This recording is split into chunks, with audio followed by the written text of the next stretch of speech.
When Daniel first opened the cardboard box, he felt it before he saw it.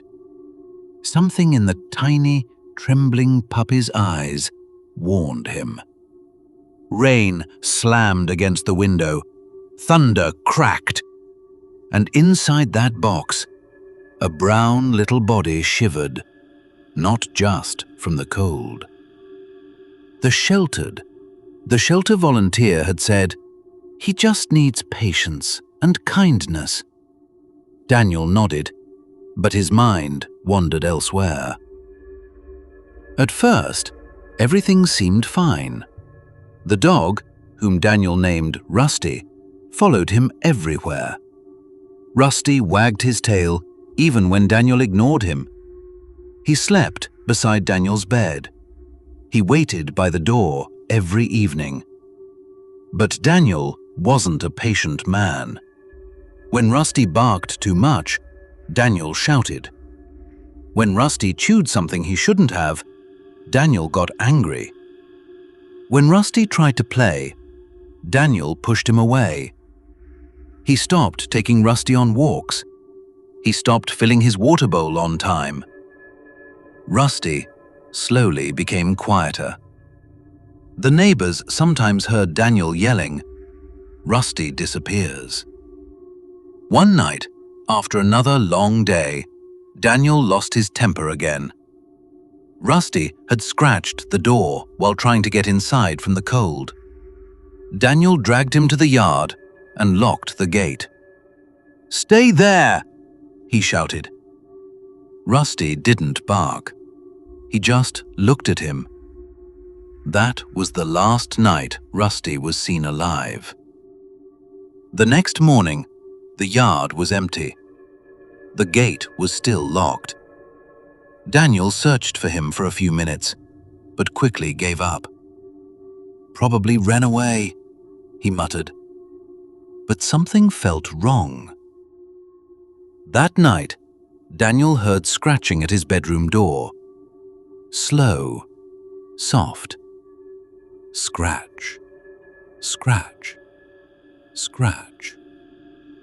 He froze. He lived alone. The scratching stopped. Daniel forced himself to laugh.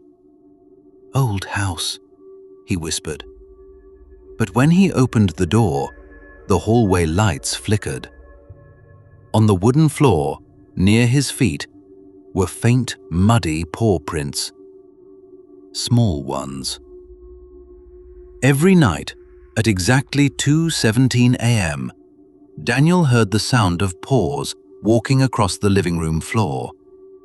Slow steps, like something pacing. Sometimes he heard breathing beside his bed. Sometimes he felt the mattress sink slightly, as if something had jumped onto it. But when he turned on the light, nothing was there.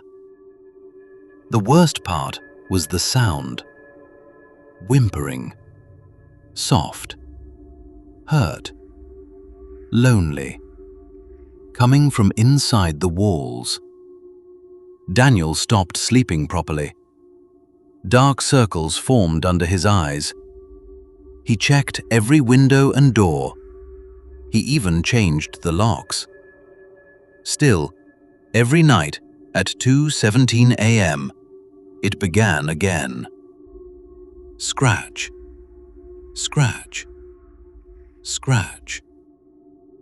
One evening, Daniel decided to prove to himself that he wasn't afraid. He stayed awake, sitting on the couch, lights off, staring into the darkness.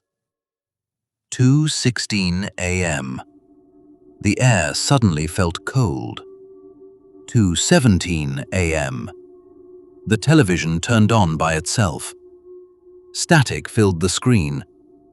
And slowly, very slowly, the static began to change. It formed a shape. 2 small glowing eyes. Daniel couldn't move. On the screen, the image became clearer. It was Rusty. But not the Rusty he remembered. This Rusty was pale, almost transparent. His fur moved as if underwater. His eyes were no longer warm. They were hollow and glowing faintly blue. The TV turned off. The room went silent. Then Daniel heard it. A soft growl behind him. He turned around. Rusty was standing in the hallway. Not fully solid, not fully gone. Just there. Daniel's heart pounded. "It's not real," he whispered. Rusty took one slow step forward, and another. The lights flickered violently. The walls seemed to breathe. Shadows stretched unnaturally across the ceiling, forming shapes like hands reaching down. Suddenly, Daniel felt something wrap around his ankle. A cold, invisible force was pulling him toward the hallway. He screamed and grabbed the table, but the grip tightened. The whimpering sound filled the house, echoing from everywhere at once. "Stop!" Daniel cried. "I'm sorry!" The pulling stopped. Rusty stood only a few feet away now. Daniel began to cry. "I didn't mean to! I was just angry!" Rusty tilted his head. For a moment, the glowing in his eyes softened. But then the room changed. The walls disappeared.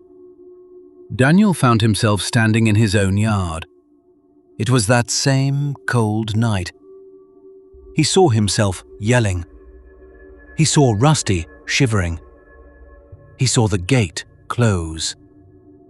Daniel fell to his knees. "No. No." He watched Rusty curl up, alone. He heard the weak scratching at the door he had ignored. And then, silence. The vision shattered. Daniel was back in his living room, shaking. Rusty stood in front of him, closer than ever. The ghost dog slowly raised his paw. Daniel flinched.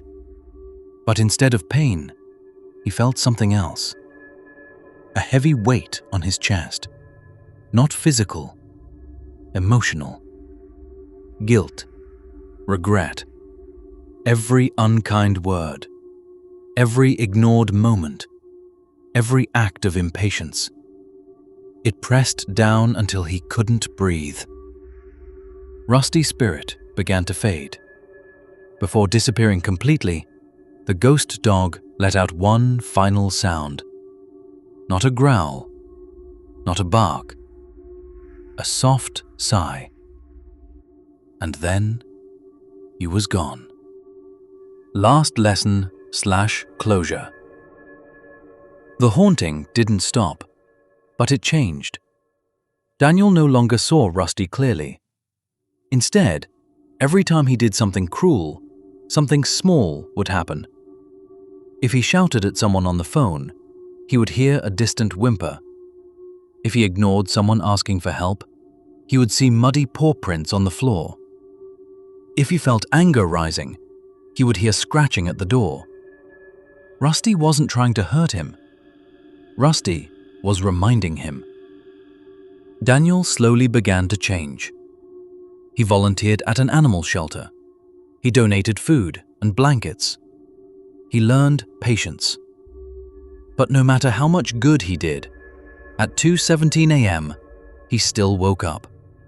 And sometimes, just sometimes, he felt the bed sink slightly beside him. Not in anger, not in revenge, but as if something was still there, watching, waiting. Not for punishment, for kindness. And Daniel understood something that would stay with him forever. Some spirits don't come back to destroy you. They come back to make sure you never become that person again.